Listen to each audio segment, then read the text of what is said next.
We've written articles about making it all go away. It's not a simple thing. It doesn't always happen. There's no magic wand. No lawyer can say that there is. There simply isn't.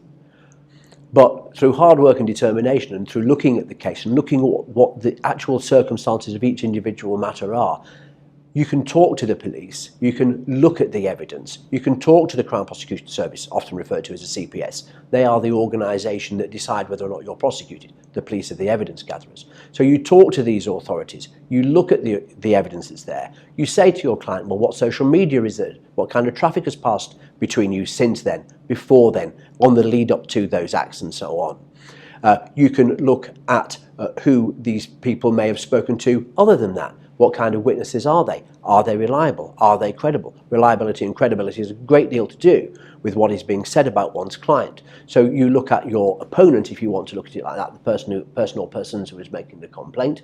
Certainly with historic cases, you can look at who these people are, what their lives are like, what social services material is there, what could there have been in the past, and try to gather that evidence as best as you are able, with a view to talking to the police, and particularly the Crown Prosecution Service, with a view to making that case go away before a person is even charged.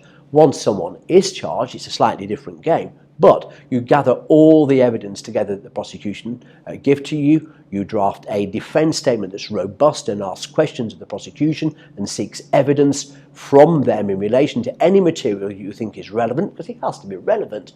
And by gathering that material, you may be able to find sufficient to persuade the prosecution to offer no evidence in that case, to offer a notice of discontinuance, and thereby make it all go away. A defence starts at the police station. You arrive at the police station, your client's already there, or you arrive with him.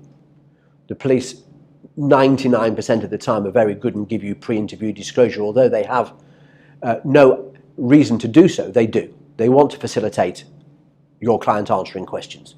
No comment isn't necessarily the right thing to do in a circumstance like that. So you take full instructions. What are your client's instructions? What has he got to say about these allegations? Whether they're historic or from last night, what does he say? Take those instructions, know those instructions, make notes of those instructions. And then if your client's struggling because he's under pressure, it's the first time he's been in these circumstances, then you can prompt him. You can't answer for him, of course not, but you can prompt him, you can make sure he gets his story across. The person who is the accused, our clients, they have a right to stop the interview at any point to take advice from their lawyer. Of course, as in these circumstances, we know their story. We remind them, we help them, we talk to them, we get them through it.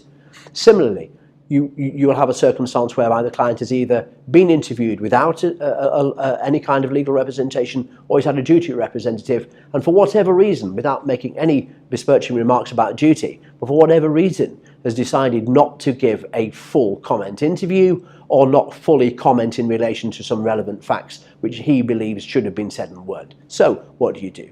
You ask the police if they will allow you to have a second interview. It's their gift to give, you can't force them to do it. But again, the majority of the police are reasonable and they're going to want to get to the bottom of what's gone on.